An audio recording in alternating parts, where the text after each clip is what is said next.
इस मूवी के स्टार्ट में हमें एक रॉयल कैपिटल दिखाया जाता है जिसका नाम जेंटांग था और वहाँ फुल मून फेस्टिवल हो रहा था। वहीं पे हम किंग को भी देखते हैं जिनका नाम लीजिंग था। वो फेस्टिवल को देख रहे थे और आने वाले खतरे को महसूस कर पा रहे थे, क्योंकि जब भी फेस्टिवल होता था तो इवल डीमंस वहाँ अटैक करके लोगों को मार देते थे। दूसरी तरफ हम देखते हैं कि किंग की वाइफ एक बच्चे को जन्म देने वाली थी जो कि उनकी शादी के कई साल बाद पैदा होने वाला था। इधर लीजिंग को जिस खतरे का इंतजार था वो वहाँ पहुँच चुका था। अब लीजिंग जो कि एक वाइस किंग था और वो अपनी वाइफ को भी अकेला नहीं छोड़ सकता था और अपने लोगों को बचाना भी जरूरी था जिनकी हिफाजत उसकी जिम्मेदारी थी। इसलिए वो पहले सिटी की हिफाजत करने का फैसला करता है, क्योंकि अब उसे ये पता चल चुका था कि बैड डीमन ने कुछ और डीमंस के साथ मिलकर फेस्टिवल में मौजूद लोगों पे अटैक करना स्टार्ट कर दिया है। ये देख के वो अपने गार्ड्स को वापस पैलेस जाके किंगडम की हिफाजत करने का कहता है और खुद वो डीमन से लड़ने का फैसला करता है और जल्द ही उनमें फाइट स्टार्ट हो जाती है। दूसरी तरफ पैलेस में क्वीन बच्चे को जन्म दे चुकी थी, इसलिए एक एडवाइजर गार्ड्स को ये न्यूज किंग को बताने का कहता है और वो वहाँ जाने लगते हैं। लेकिन तभी वहाँ पे एक फीमेल डीमन आ जाती है जिसका नाम शीजी था, जो कि उन गार्ड्स पे अटैक करके उन्हें दूर फेंकती है, क्योंकि शीजी गार्ड्स को वहाँ ना जाने देकर लीजिंग को फाइट में बिजी रखना चाहती थी। इधर लीजिंग जो कि उन डीमंस का बड़ी बहादुरी से मुकाबला कर रहा था, आखिरकार उन्हें हराने में कामयाब हो जाता है, जिसके बाद उसे मजीद खतरे का एहसास होता है और इसीलिए वो अपनी बॉडी का लाइटनिंग नॉलेज यूज करते हुए वापस पैलेस की तरफ आने लगता है। जबकि इधर पैलेस में शीजी क्वीन के रूम की तरफ बढ़ रही होती है और उसका इरादा उस बच्चे को मारने का था जो कि अभी अभी पैदा हुआ था। लेकिन एडवाइजर कुछ गार्ड्स के साथ वहां पहुंच जाता है और उस बच्चे को बचाने की कोशिश करता है, लेकिन वो डीमन उन पे भी अटैक करके उन्हें भी हरा देती है। अब इससे पहले कि वो उस बच्चे पे अटैक करती तभी वहाँ पे एक प्रीस्ट आ जाते हैं जिनका नाम ताए होता है और वो शीजी के अटैक को रोक लेते हैं, जिसके बाद वो उस डीमन पे काउंटर अटैक्स करने लगते हैं, जिसकी वजह से शीजी हेल्पलेस फील करती है और वहाँ से भागने पे मजबूर हो जाती है। इसी दौरान वहाँ पे लीजिंग भी पहुँच जाता है और अपनी वाइफ को चाइल्ड बर्थ के दौरान अकेला छोड़ने पे माफी मांगता है, लेकिन क्वीन उसे कसूरवार नहीं समझती थी और फिर जो कुछ वहाँ हुआ था वो सब भी उन्हें बताने लगती है। ये सुन के लीजिंग जल्दी से ताए का शुक्रिया अदा करते हैं, क्योंकि उनकी वजह से उसकी फैमिली की जान बच गई थी। अब ताए लीजिंग को बताते हैं कि उसकी वाइफ ने जिस बेबी को जन्म दिया है वो कोई आम बच्चा नहीं है। वो उसे एक्सप्लेन करते हैं कि हेवन के एम्परर जो कि जमीन की हालत देख के काफी परेशान हो चुके थे, क्योंकि यहाँ काफी फसाद फैल चुका था और उसे रोकने की इंसानों की तमाम कोशिशें रायगा जा रही थी। इसलिए उन्होंने एक देवता को यहाँ जमीन पे रहने के लिए भेजा है ताकि वो यहाँ मौजूद इवल स्पिरिट्स को खत्म कर सके, और ये बच्चा उस देवता का अवतार है जो कि अभी अभी पैदा हुआ है। और इसी वजह से वो डीमंस इस बच्चे को मारने के लिए इतने ज्यादा बेचैन थे। जिसके बाद वो प्रीस्ट उन दोनों को अपने बच्चे का नाम नेसा रखने का कहते हैं और साथ ही वो उन्हें बताते हैं कि जब नेसा 18 साल का हो जाएगा तो मैं उसे माउंटेन में मौजूद जिंगवांग केव में मिलूंगा। उस टाइम वो नेसा को ट्रेन करेंगे ताकि इसे हेवन के एम्परर की तरफ से सारी पावर्स मिलने से पहले वो उसे एक अच्छा वॉरियर बना सके और ताकि इसे अर्थ को इविल डीमन से बचाने में आसानी हो। और जाने से पहले वो उस बच्चे को गोल्ड ब्रेसलेट और रेड स्कार्फ भी देते हैं जो कि 18 साल का होने तक हमेशा उसकी हिफाजत करेगा। अब सीन शिफ्ट होता है और हमें 18 साल बाद की कहानी दिखाई जाती है, जहाँ हम एक शॉप पर कुछ हंटर्स को देखते हैं और उनमें से एक हंटर सबको एक ऐसे शख्स के बारे में बता रहा होता है जिसका नाम नेसा था। और तभी हमें पता चलता है कि नेसा हमेशा से ही हंटिंग में फर्स्ट रैंक हासिल करने में कामयाब हो जाता था, जिसकी वजह से हंटर के तौर पे उनकी इनकम काफी कम हो जाती थी। और अब वो सब हंटर्स इस प्रॉब्लम को सॉल्व करने की प्लानिंग करने लगते हैं। तभी उनमें से एक हंटर जिसका नाम लिंक था उन्हें कहती है कि नेसा थोड़ी सी मेहनत से मामूली डीमंस को हरा देता है। जिसके बाद वो एक पेपर पे ड्रैगन को ड्रॉ करती है और कहती है कि जो कोई भी इस डीमन को हराएगा वो इस मुल्क का नंबर 1 डीमन हंटर बन जाएगा। और साथ ही ये भी बताती है कि जो कोई भी इस ड्रैगन की बोन्स का सूप बना के पिएगा वो ज्यादा अरसा जिंदा रहेगा और इस तरह उस ड्रैगन के आंसू पर्ल्स में कन्वर्ट हो जाएंगे। साथ ही वो उन्हें बताती है कि ये ड्रैगन लीजिंग का साथी है जो कि एक स्कैंडल में मुलविस है, इसलिए जिया रिवर जो कि ड्रैगन की लिविंग प्लेस है वहाँ किसी को भी जाने की इजाजत नहीं है। लेकिन तभी हमें पता चलता है कि नेसा भी इन लोगों में ही बैठा हुआ था और अपने फादर के ऊपर लगने वाले इल्जाम सुन रहा था, इसलिए वो चुप नहीं बैठ सकता था, जिसकी वजह से नेसा और उन डीमन हंटर्स के ग्रुप में लड़ाई स्टार्ट हो जाती है। लेकिन अब क्योंकि डीमन हंटर्स काफी ज्यादा थे इसलिए जल्द ही वो नेसा को काबू करने में कामयाब हो जाते हैं, जिसके बाद उसे पैलेस लाया जाता है जहाँ वो डीमन हंटर उस फीमेल हंटर के साथ मिसबिहेव करने की कंप्लेंट करते हैं और इसीलिए लीजिंग नेसा को उसे सजा के तौर पे मारने की एक्टिंग करने लगते हैं ताकि वो उन डीमन हंटर्स को मुतमईन कर सके। अब अपने बेटे को मारने की एक्टिंग करने के बाद वो उन डीमन हंटर से माफी मांगता है, जिसके बाद वो सभी वहाँ से चले जाते हैं। कुछ दिनों बाद हम लीजिंग को एक टेंपल में प्रे करते हुए देखते हैं और वो अपने बेटे की सेफ्टी की दुआ मांग रहे होते हैं, क्योंकि वो जल्द ही जिंगवांग केव की तरफ सफर करने वाला था। इसी दौरान नेसा भी वहाँ आता है और अपने फादर से ड्रैगन डीमन के बारे में पूछने लगता है, जिस पर ये इल्जाम था कि वो हमेशा मासूम लोगों को मार दिया करता था।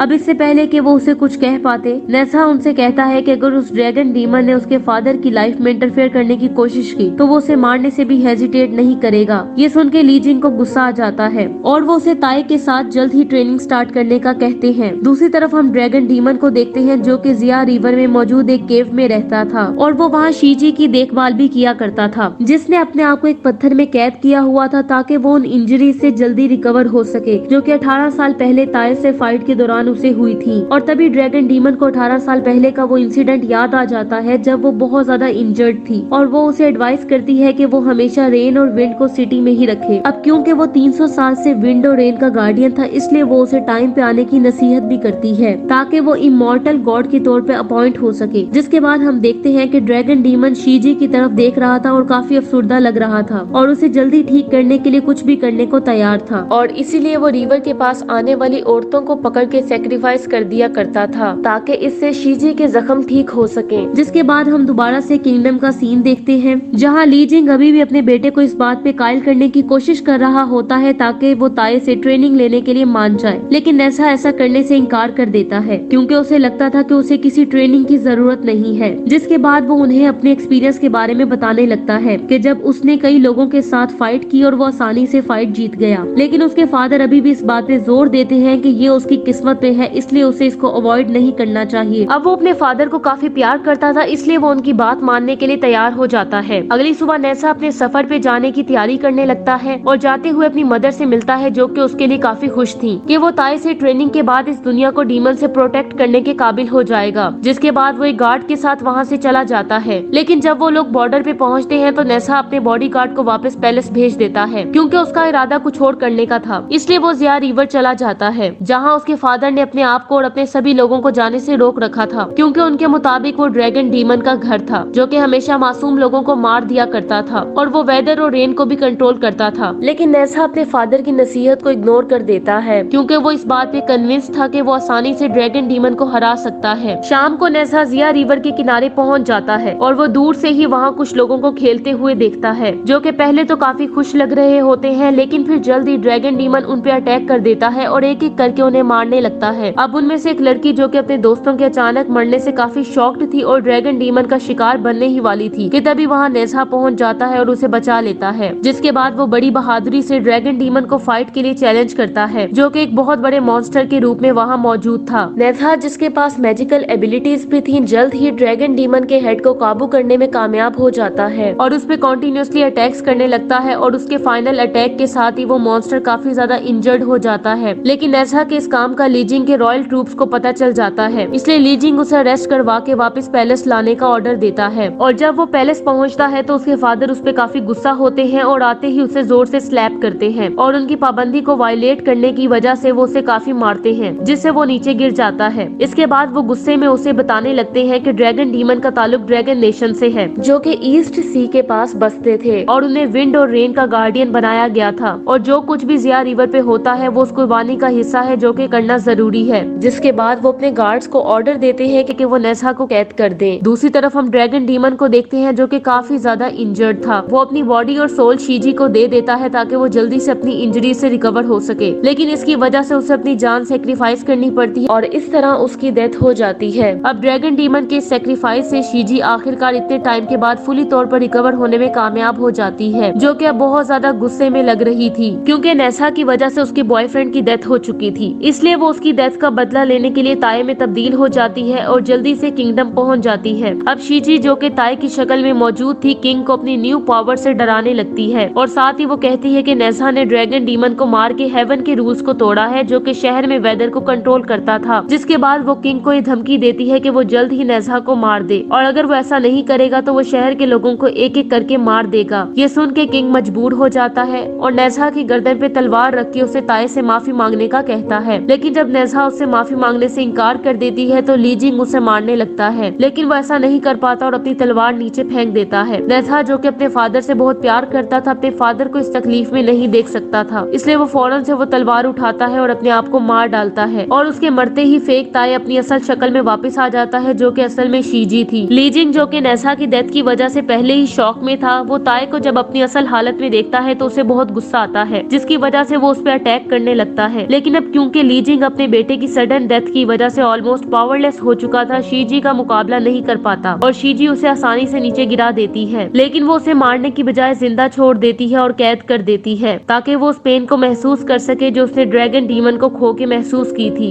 इस इंसिडेंट के बाद शहर की सूरत हाल मजीद खराब हो जाती है और हर तरफ अफरा तफरी मच जाती है, क्योंकि उन्होंने एक ऐसे किंग को खो दिया था जिसने हमेशा एक बाप की तरह अपने सभी लोगों को प्रोटेक्ट किया था। इधर लीजिंग न्यू रॉयल गार्ड्स की कैद में होता है और काफी ज्यादा गमगीन लग रहा होता है। दूसरी तरफ बहुत से डीमंस किंगडम पे अटैक्स जारी रखे हुए थे और इसी दौरान वो कई रॉयल सोल्जर्स को भी मार देते हैं, जिसकी वजह से लीजिंग को ये एहसास हो चुका था कि इस मेस को टॉलरेट नहीं किया जा सकता। इसलिए वो कुछ सोल्जर्स के साथ पैलेस से निकलने में कामयाब हो जाता है, ताकि वो फाइट के लिए मजीद सोल्जर्स को इकट्ठा कर सके। अब कुछ दिनों बाद हम शीजी को देखते हैं, जो कि लीजिंग के अटैक से निपटने की तैयारी कर रही होती है, जो कि अब पैलेस को घेरे में ले चुका होता है। जल्द ही दोनों फोर्सेस में लड़ाई स्टार्ट हो जाती है और किंग्स पैलेस में मौजूद लीजिंग और उसके सोल्जर को काफी एक्सपीरियंस था, इसलिए वो जल्द ही डीमंस को हराने में कामयाब हो जाते हैं। जिसके बाद लीजिंग पैलेस से बाहर आता है तो उसे पता चलता है कि डीमंस ने उसके बहुत से सोल्जर्स को मार दिया था और उनकी बॉडीज पूरे शहर में बिखरी हुई थी। दूसरी तरफ ताए, जो कि स्काई किंगडम में थे और ये सब कुछ देख रहे थे, और उन्हें ये भी पता था कि शीजी की ट्रिक की वजह से नेसा ने अपनी लाइफ खत्म कर ली थी, इसलिए नेसा का दोबारा जन्म होता है, जिसके बाद वो अपनी न्यू लाइफ स्टार्ट कर देता है और अब वो पहले से ज्यादा पावरफुल था। जिसके बाद वो जल्दी से शहर जाता है, जहाँ वो देखता है कि एक डीमन लीजिंग को मारने ही वाला था, लेकिन तभी नेसा उसे अपनी लाइटिंग पावर से एक ही वार में मार डालता है। अब हम देखते हैं कि किंग अपने बेटे को जिंदा देख के शॉक्ड हो जाता है, जिसके बाद सब बहुत ज्यादा पावर्स आ चुकी थी और अब नेसा गार्ड को अपने फादर को पैलेस लेके जाने का कहता है ताकि वो आराम कर सके, और वो खुद शीजी के साथ फाइट के लिए तैयार हो जाता है, जो कि अब उसके सामने आ चुकी थी। जिसके बाद नेसा उस पर अपनी पूरी ताकत के साथ अटैक करता है, लेकिन अब शीजी की पावर्स का नेसा की पावर से कोई मुकाबला नहीं था, इसलिए वो जल्द ही मारी जाती है और उसकी बॉडी बिल्कुल डिस्ट्रॉय हो जाती है। जिसके बाद हम देखते हैं कि किंगडम के हालात पहले से काफी बेहतर हो चुके थे। जिसके बाद लीजिंग नेसा से माफी मांगते हैं, क्योंकि उनकी वजह से उसे मुश्किलों से गुजरना पड़ा। नेसा उन्हें कहता है कि आपको माफी मांगने की कोई जरूरत नहीं है, क्योंकि इस किंगडम में जो कुछ भी हुआ है इसमें उनका कोई कसूर नहीं है, बल्कि ये सब तो डीमंस ने किया है। और अब सबसे इम्पोर्टेंट बात इस कैपिटल के हालात को बेहतर बनाना है। जिसके बाद वो वापस मुड़ता है और इस दुनिया में मौजूद सभी डीमंस को मारने के लिए निकल पड़ता है। इसी के साथ ही मूवी एंड हो जाती है। Thank you so much for watching.